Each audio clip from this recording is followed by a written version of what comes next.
मेरे प्यारे दोस्तों, पार्ट 3 में आपका स्वागत है। बोबो की कहानी।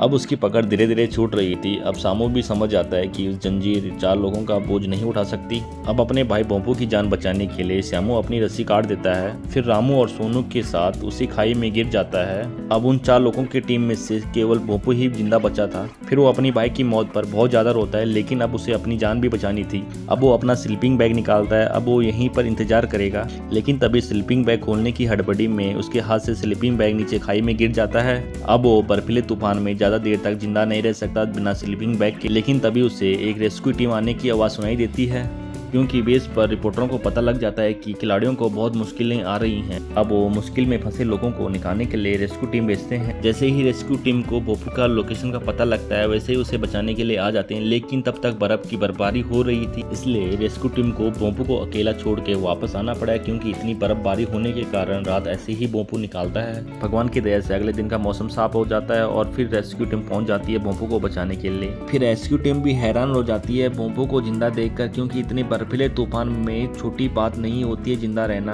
अब रेस्क्यू टीम प्लान बनाती है, लेकिन बोबो को रस्सी से नीचे आकर उन तक पहुंचना होगा। लेकिन मुसीबत ये थी कि बोबो की रस्सी इतनी लंबी नहीं थी। अब रेस्क्यू टीम बोबो के पेट में बंधी हुई रस्सी को खोलने को बोलते हैं और उसे एक लंबी रस्सी बनाने के लिए बोलते हैं, जिसके सहारे बोबो रेस्क्यू टीम तक पहुंच जाएगा। अब बोबो के शरीर की ताकत भी खत्म हो गई थी। फिर बड़ी मुश्किल से ये काम भी कर देता है, रस्सी को नीचे लटका देता है, लेकिन रस्सी अभी भी छोटी पड़ जाती है, रेस्क्यू टीम तक नहीं पहुंच पाती है।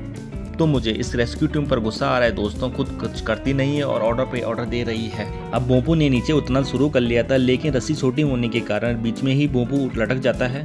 फिर रेस्क्यू टीम भी इस मंजर को देखती रहती है।